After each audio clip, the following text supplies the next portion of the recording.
We can line up. Okay.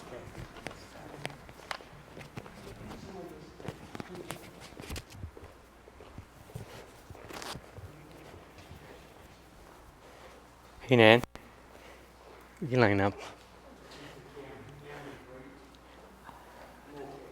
Yep, you're perfectly fine. Okay, ready? Bow. 2 and 3. See what's over there. Just bow. He's on the computer.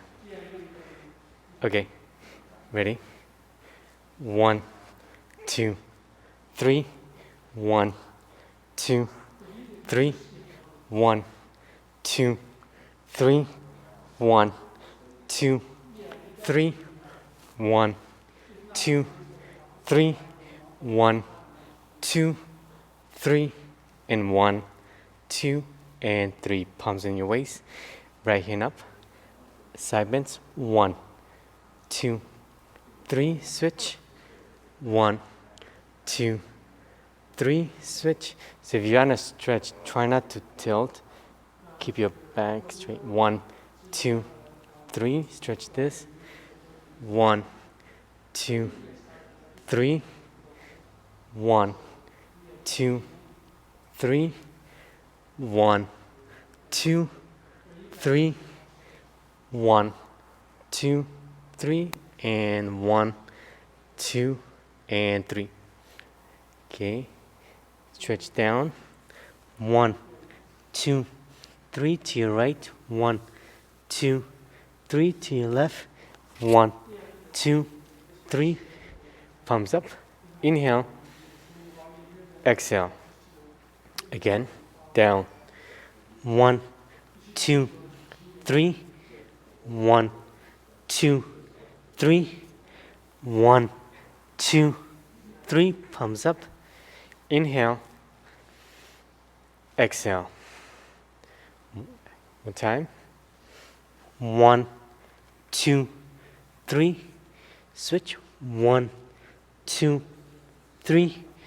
1, 2, 3. Inhale. Exhale. Palms in your waist. Waist rotations. 1, 2, 3, 4, 5, 6, 7, 8, 9, 10. 1 and 2. Switch. 1, 2, 3, 4, 5, 6, 7, 8, 9, 10. 1 and 2. Cross your arms. Knee rotations to your right. Ready? 1, 2, 3, 4, 5, 6, 7, 8, 9, 10. 1 and 2. Switch. 1, 2, 3, 4, 5, 6, 7, 8, 9, 10. 1 and 2. Okay, neck exercises. Palms in your waist. Okay. 1, 2, 3, 4, 5, 6, 7, 8, 9, 10. 1 and 2. Up and down. 1, 2, 3, 4, 5, 6, 7, 8, 9, 10. 1 and 2. Tilting. 1, 2, 3, 4, 5, 6, 7, 8, 9, 10.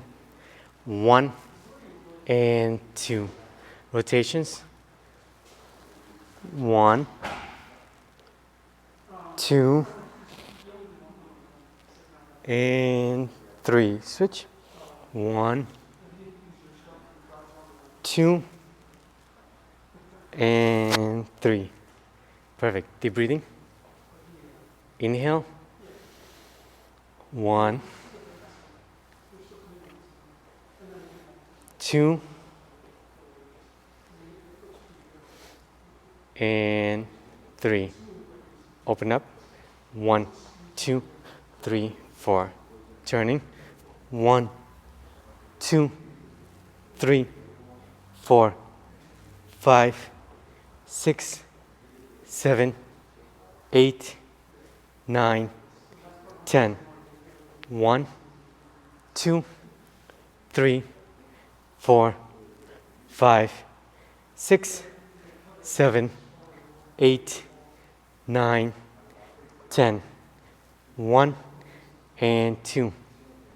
Okay, place your fingers, turn to your right, stretch.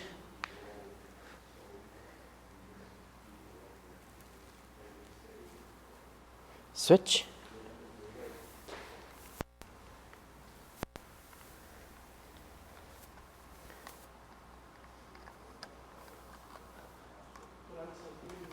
Okay, switch.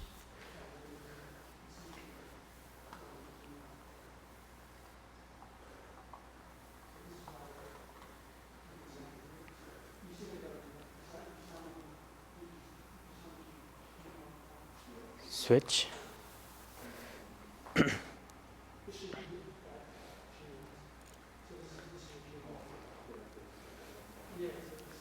Okay, you're gonna stretch.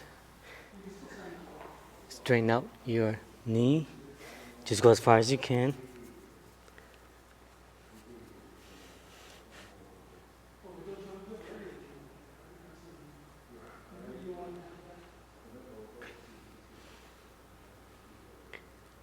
Switch.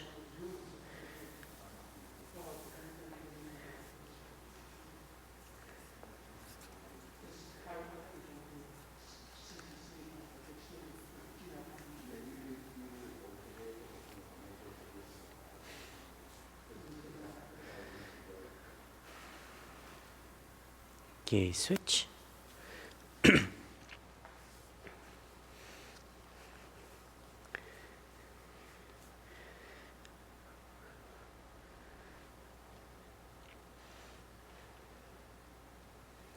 Switch one more time.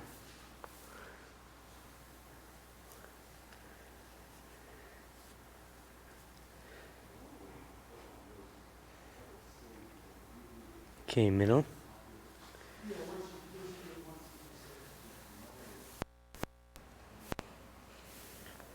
To your right a little bit.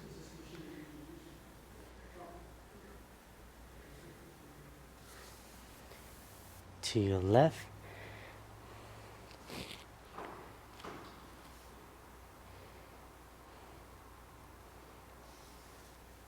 Okay, you're gonna bend one knee down. Just go as far as you can. You can just go like this. Nan, nan, nan. Go like this. Just go like this. There you go. Yep, that's fine. If you cannot go all the way down. Switch.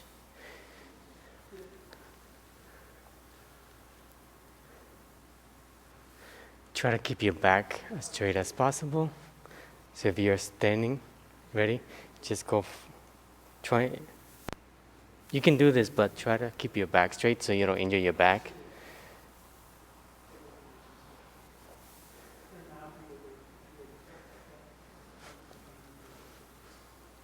Switch. Okay, good. Shake it out. Deep breathing. 1, 2, and 3. So let's review. We pose the monkey, your middle. Okay, ready? Take your right hand, bring it to the back 45 degrees. Bring it next to your ear. Push.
Okay, next, brush knee.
Okay, next, hold the ball, you do back fist, so that the palm is on the side. Block, punch, back fist. So in the Wu, they usually keep it here. In the Yang, they keep it, like in the 24, they keep it to the side. Block, punch, block, divert, block, and punch.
Okay, shake it out.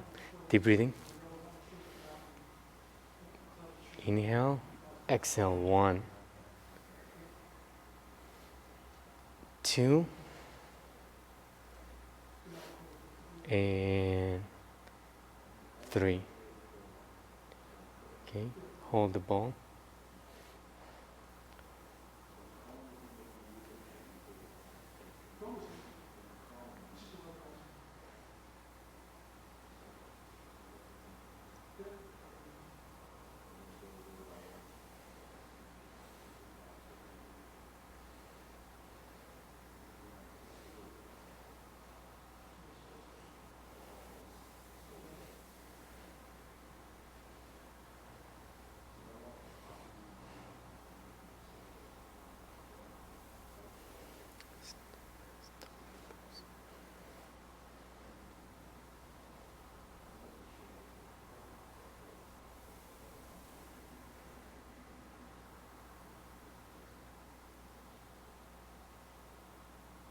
Okay, next, still flaps his wings.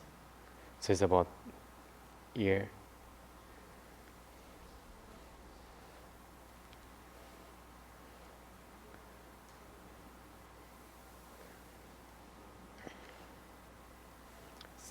So it's not in front of you, it's actually to the side by the temple.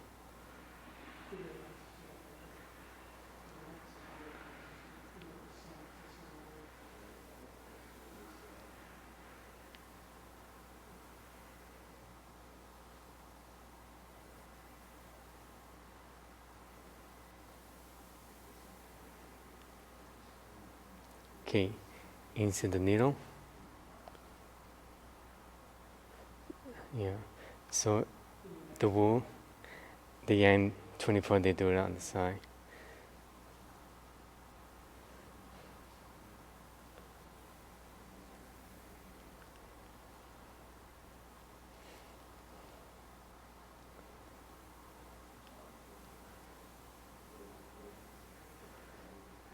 Now with the footwork.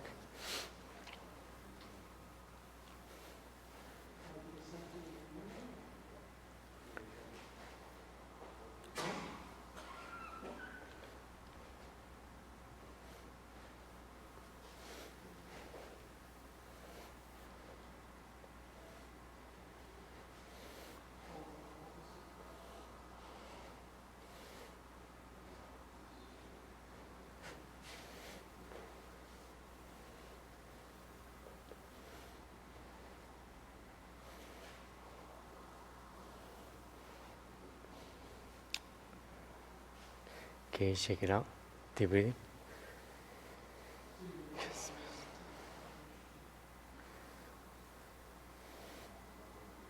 Okay, hold the ball. Grasp the spiral still.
Okay, sit back, pivot your toe, you're gonna switch.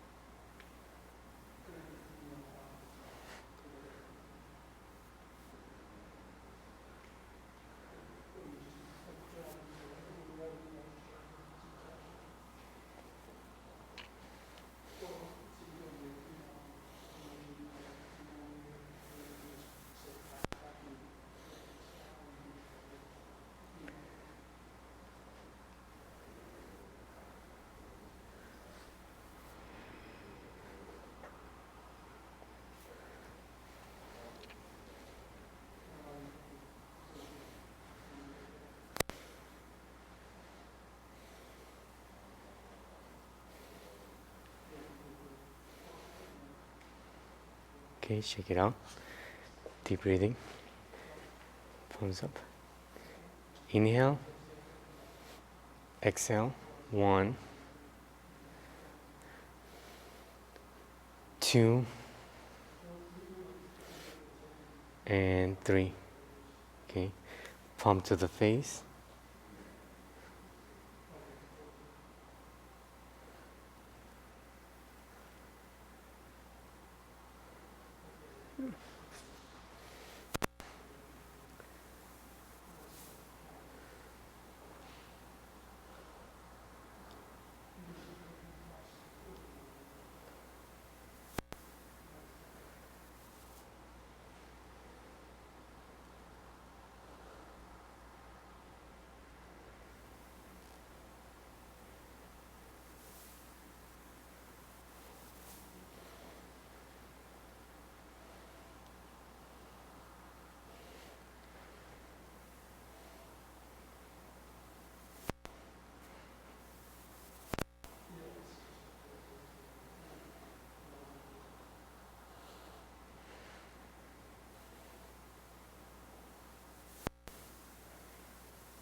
Shake it out.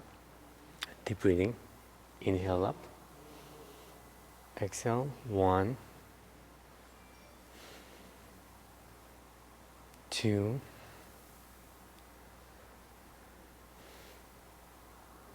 3. Okay, the kicks. Up. You can just raise your knee. You don't have to kick. Down.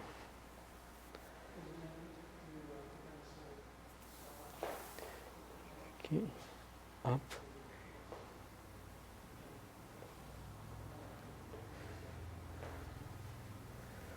Opa.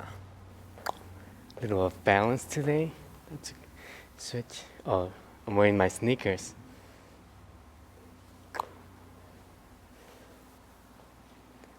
Shoes are not so great.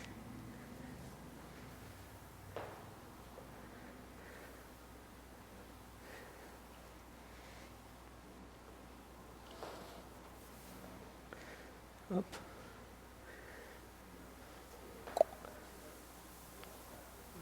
Shake it out. Deep breathing. 1, 2,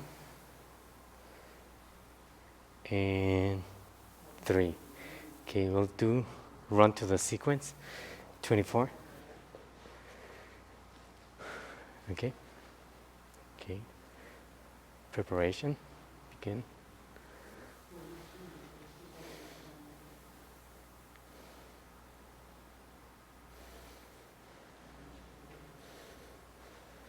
Step up with your left foot first.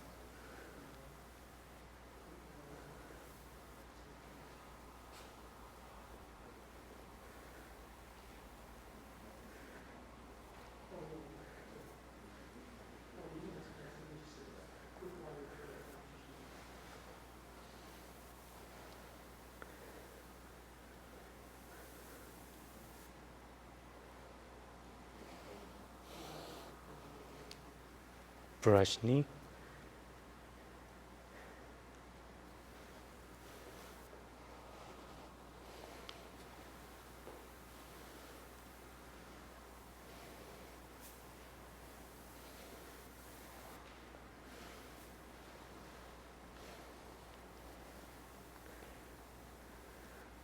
Around the loop. Set up your palm. Repulse the monkey.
Cloud hands.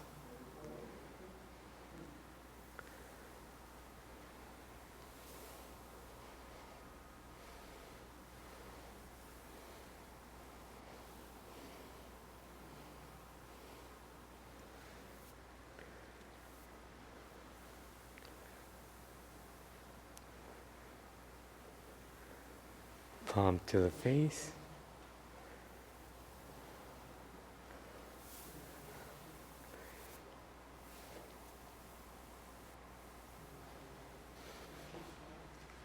Two fists to the ear.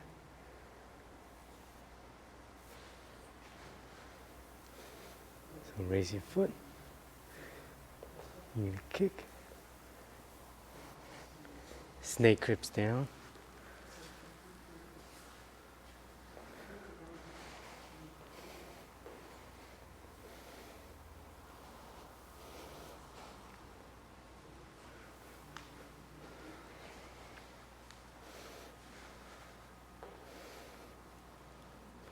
Hold the ball. J lady.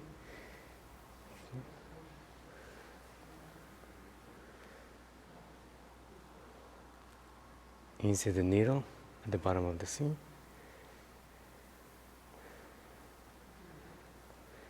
Fan through the back.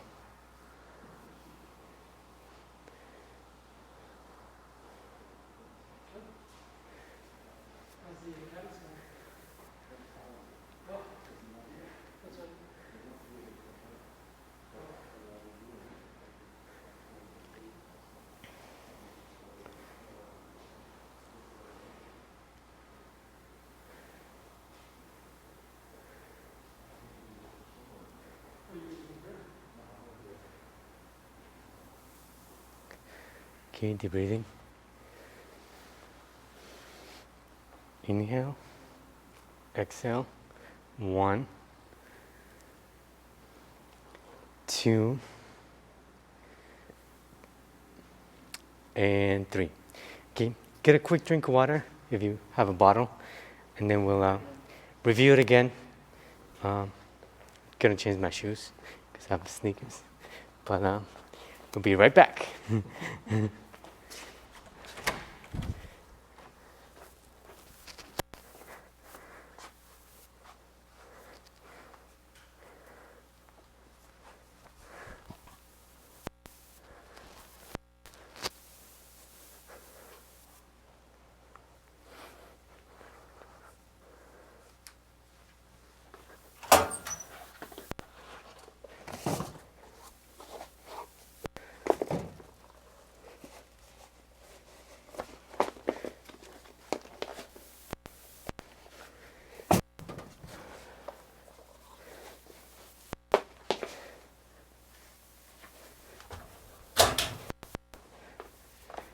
Okay, we'll do it again.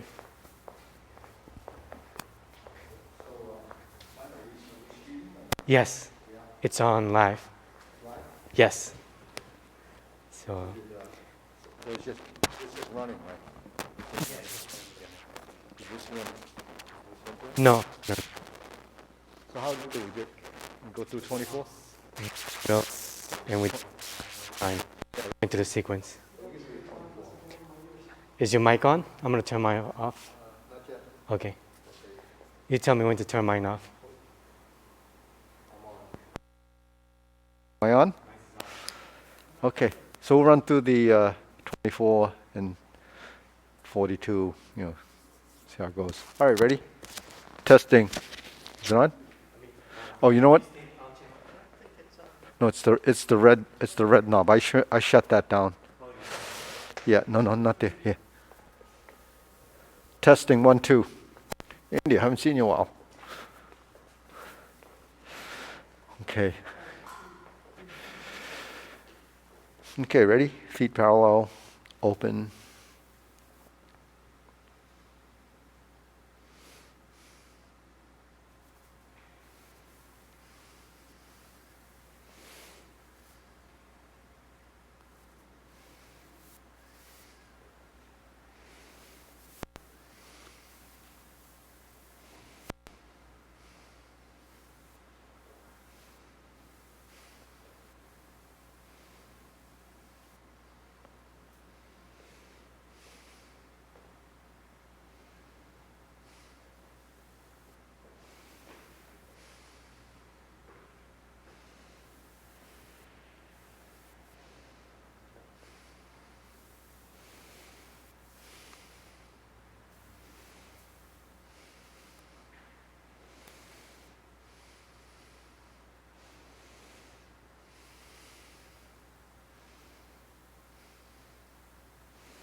What's that?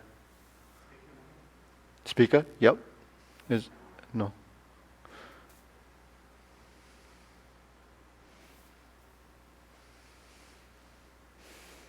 So this is ward off, roll back, press and push. It's actually with a grasp the sparrow's tail.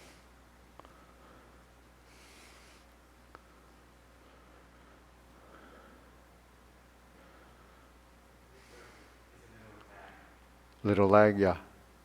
Cloud hands.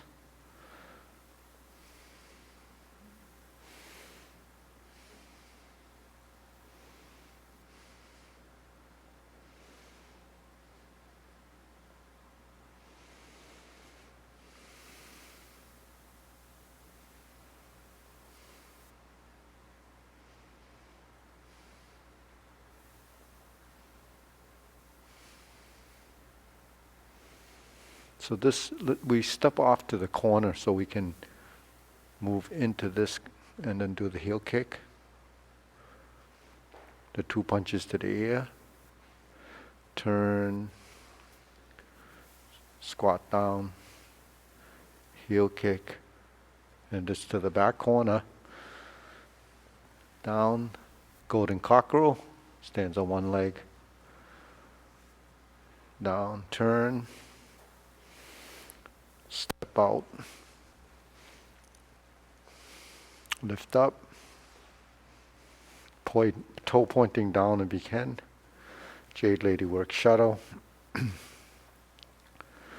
Jade Lady Work Shuttle.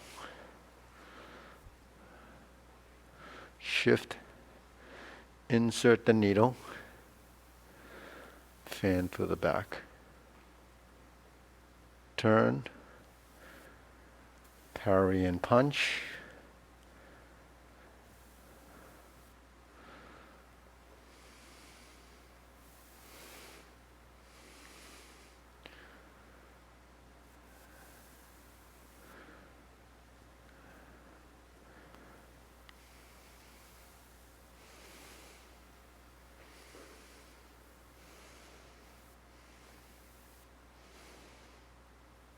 And close.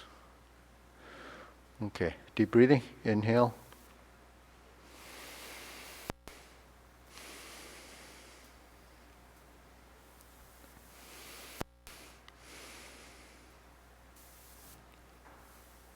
So if any of you watched the 24 movement form on the Zoom, I did it this morning.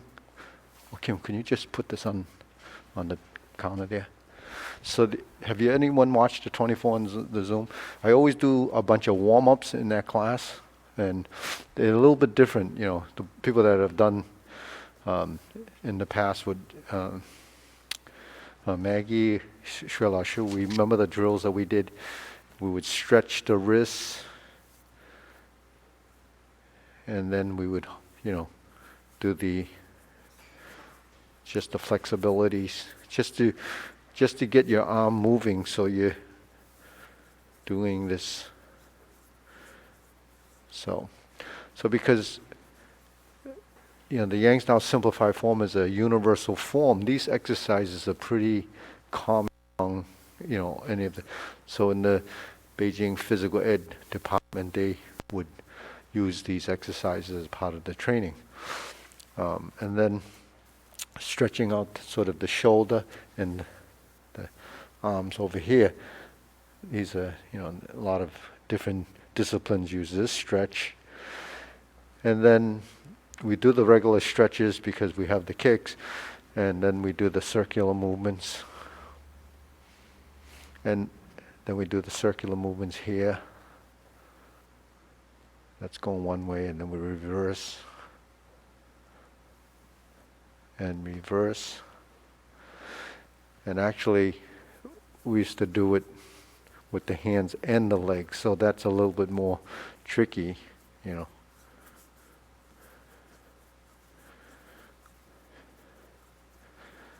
So I break it up into two because some people might have a little trouble coordinating that. And then I do this one, which is really turning out, and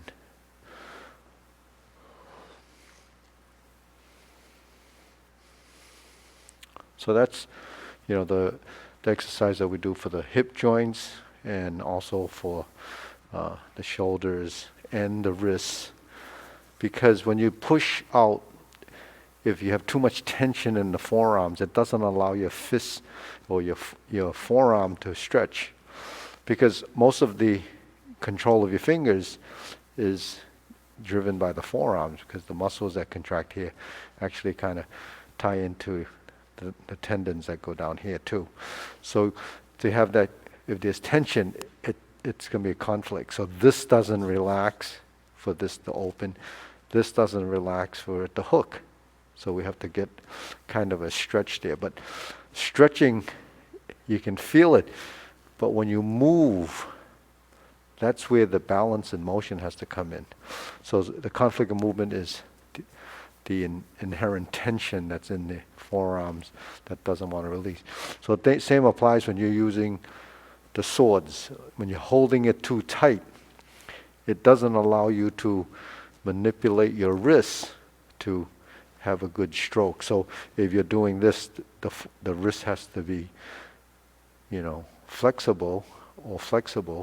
So all the stuff that we do is really getting control of those movements. And then if you're slicing, if you don't control the wrists, you can't seat the wrist to hold the blade like this, and you can't seat the wrist when you're lifting up like this. See, so when you lift, so where do you lift? You're lifting like this. Say, when you're doing, if it's the 42 movements, we have some lifting, we have some rounding like that. So all of these gestures come from flexibility in the joints by manipulation. And that flexibility comes from controlling your movement. Because if you want soft, gentle movement, especially the look in Tai Chi looks soft, how do you achieve that if the body has a lot of rigidity? And if it's isolated, you can't actually, integrate it. So that's what, we do the drills for, to get that to happen. So when we're doing these drills, that's the setup, proprioception, joint angle positions, reference points. And what I've been doing a lot, because when we're first learning form, we can't see ourselves. Yeah, actually the mirror that was damaged at one time, I got a base for it. It's coming in, so we're going to have a mirror there too. Because a lot of people, when I say look in the mirror, we only have this little thing here. And right now, unless we're in the other room, that's actually very good for seeing. But when you view yourself, especially when you open the form, so you see a person do that, that's what you're trying to copy. So when you shift and touch and slowly plant the heel, the relationship between this and the body going over there becomes a unit. When you lift and you fold the elbows and knees and you sink, you end up here. Now we just use the front view. Look at the hold the ball position. Now the chest is facing 45 degrees. So that means your body has to twist. If you open here and you go forward and you turn, that's how you create the upper lower coordination and the part the horse's main posture. See? So here, when we toe out like this, that's a twist step. When we shift our weight like this, the hips are actually going in this direction. So you follow that and allow your body to seat here. Now because the hips are like this, you need to open it back up to the frontal position. But don't open the body. Because if you just open the body, then you're here. Then you're not going to have the twist. So your body not only has to twist and work together when you're here. When you open the stance, my body is still turned so that when I go forward, I can create like a spiraling. So if you twist and you go forward, you create a twist, a spiraling action. If you turn as one direction and you go forward, it's essentially broken, but you don't realize it because it becomes turning here and then going that way. It's like when you're driving your car, you can't go this way and then that way. Although they have cars now that park themselves, I guess maybe they do that, but normally you kind of scoot in like that and then straighten out. So when we're here, your body goes forward and is turning.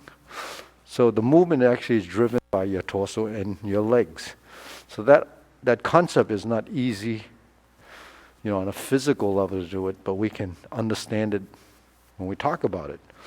So the difficulty is going through the process to recruit the right,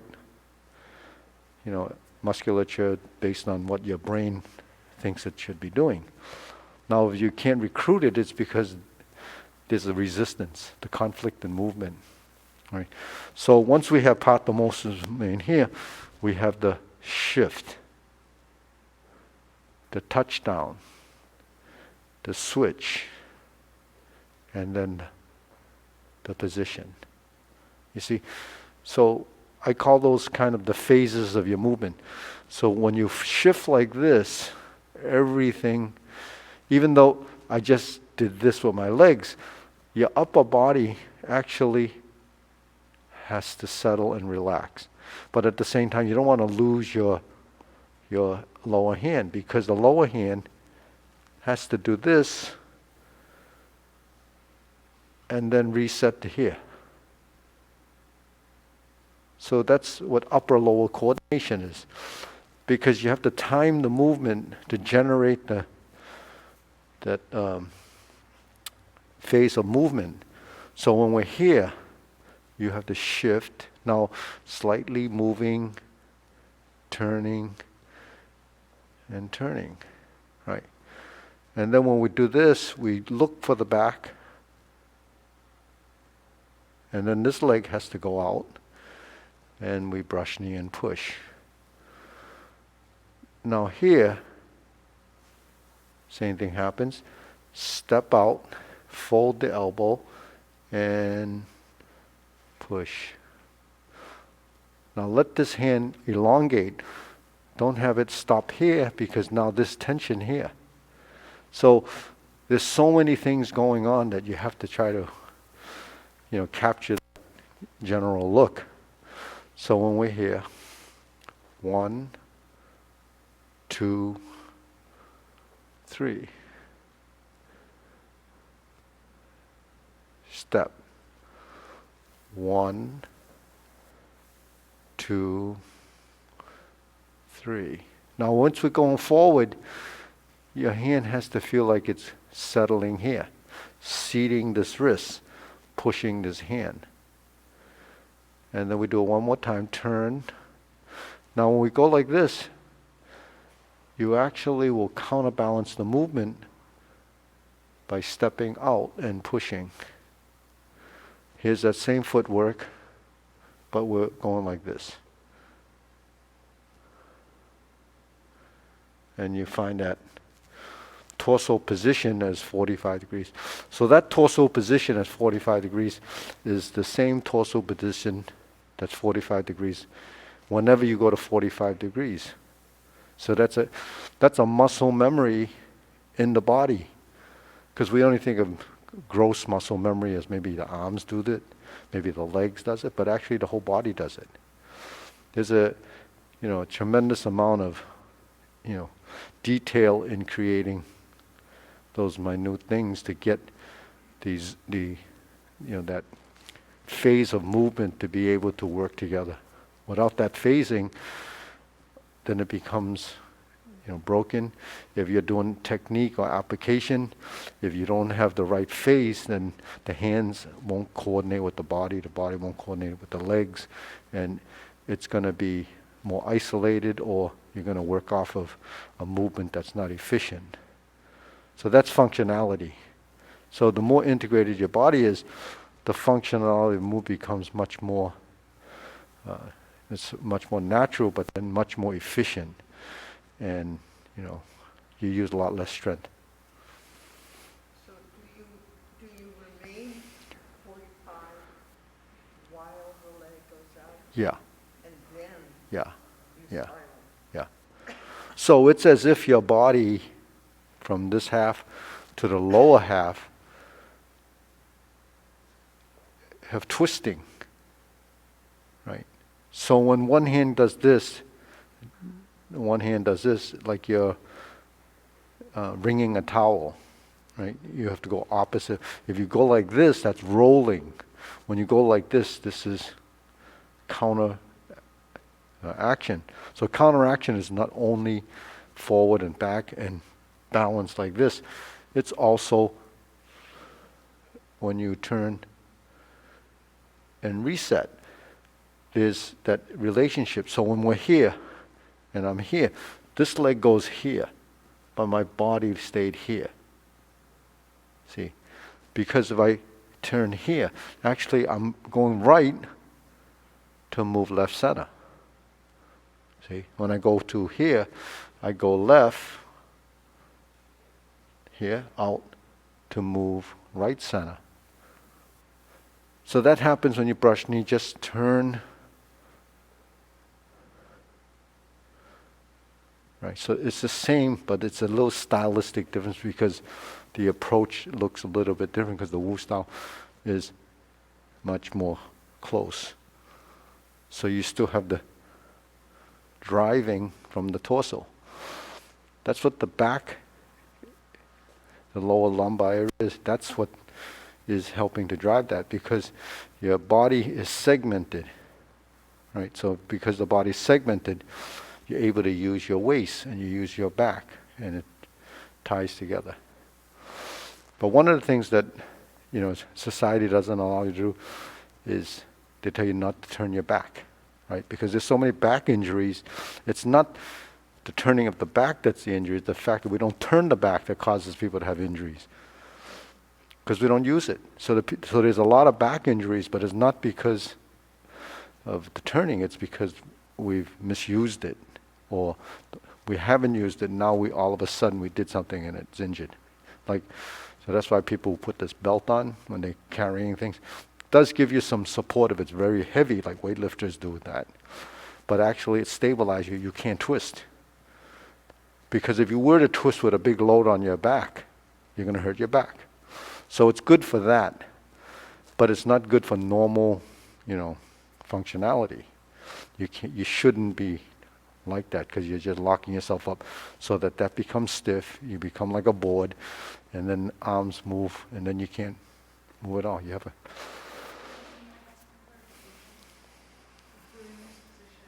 mm-hmm.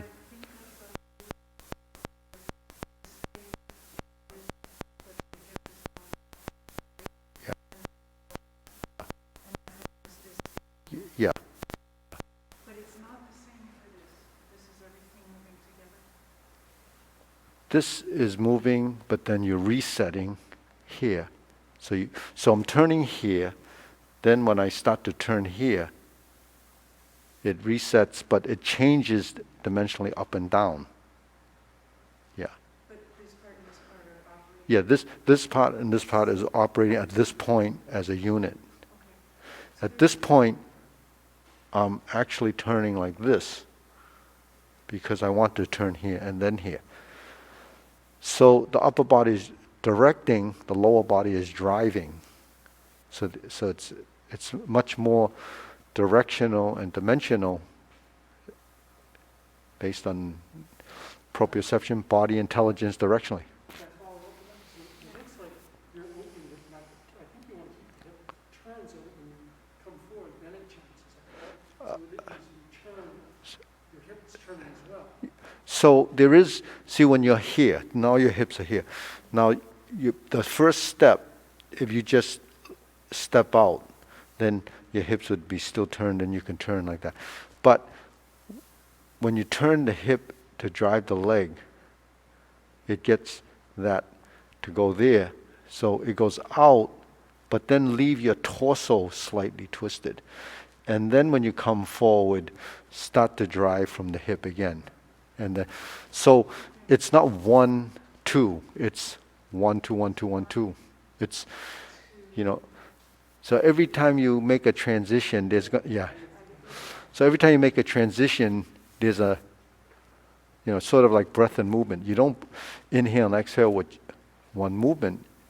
Inhale, exhale, because you have multiple, so that's why you have to breathe naturally. You can't just do one inhalation, one exhalation. It's different from like Yihiko, when you do one movement, inhale, one exhale, one inhale. In Tai Chi, it's a constant breath and movement depending on when your body is creating, the action. So you could have numerous breaths, sometimes holding it longer, sometimes sustaining it. So that's part of the natural breath. So we don't actually breathe with every single motion. I'm not sure I understand, not 1, 2, but 1, 2, 1, 2, 1, 2. Yeah, so when we're here, we turn, right? This goes out. There's this phase. So now you're coming in again. So even though I stepped out like this, when I came forward, my hips were no longer here. It was only here for that instant. But when I started to go down, then the hips returned again, and then it goes forward, and then you come back. Then when I go forward, my foot doesn't turn. It's called a twist step, but you turn as the body turns. Because now this unit becomes the unit that's going over here. Now as I turn to here, and then I start to go down, the hip is here, then it turns. So that's it's the next phase of the movement. Because what the single posture is not just A to B, it's the end position is A to B, but the transition is what we're talking about, which is much harder to capture because you can't see it and the body doesn't know. So that's why, while it's easy enough to say, it's not easy to do. See, so that's what you have to go through to get your body, so that old saying, easier said than done, is really true. You have to really go through a process. So what's some of the process? Well, first, accuracy of the hand movement, right? Twisting of the body corner to corner. So you turn corner to corner from here to here, regardless of it's Wu style, from here to there, from here to there. So you work 2 45-degree corners because essentially you're like this. I go to that corner, go to that corner. But the back turns like this, so the back turns like this. So the same range of turning. It's just that the body has to connect with, where that is going. Then you can format your skeleton to do, and the musculature to go in a direction. So then it becomes really a reference and a standard. So if I go this way, it's like that. If I turn like this, so I did a double turn. I turn here, turn here, turn here. So this one turned to here allows me to do this one. See, so depending on how you're moving, there's always a phase, there's a timing phase that has to connect. See, so every time you turn, you're adding a new timing component. So ultimately, what is it? It's all timing. So your body, each joint is like a gear. And if you're synchronizing, gearing, then you have to control the size of the movement with the other relationships so that they all move in synchronization. That's like a transmission, and your body's moving like that. So that's what upper-lower coordination is. So while we talk about the term, we know upper and lower has to work together. That's just a principle. But we just say it, it's very easy. Doing it is hard. So that happens, in 24, happens in 42, and it happens in Tai Chi Paradigm, all of this stuff. So when we move to the center, and then we sink to here, and we lean forward, shift, and close the door, the synchronization becomes the same. And you're stepping out, and you're punching. So the relationship between that and that and that and that and that become folding and unfolding, forward and back, right and left, up and down. See? So up and down is, this up and down. This is up and down too. This right and left. Right and left. Backward and forward. Down and out. Because this is sinking, it comes back. Pushing expands and sink. So they bring in the concept of passive active. One is driving, folding, relaxing, sinking. So the body is expanding and contracting, you see. So it's pretty complicated stuff when you get to a level where you want to begin to integrate that body. But here again, what are we trying to stimulate? Circulation, right? Circulation. You know, circulation is, when we say, what brings oxygen to our and nutrients to our cells and works all the chemicals and electrical circuits in the body so that it's working efficiently. But if it's not working efficiently, then you either get tired, you get winded, you get exhausted, or you fatigue, you get, whatever it is, cramps, stiffness, and you get tired. And you get tired because your body is fatiguing from lack of oxygen and energy that's produced from the nutrients in your body. So that's what we're doing, is regulating and controlling it. So that's why efficiency of movement allows you to use your fuel better. Right? So the fuel is what you take in. It's stored until it's depleted. So it's like a gas engine. Once you run out of fuel, then it stops. Then you refill. So the more energy you use from acceleration,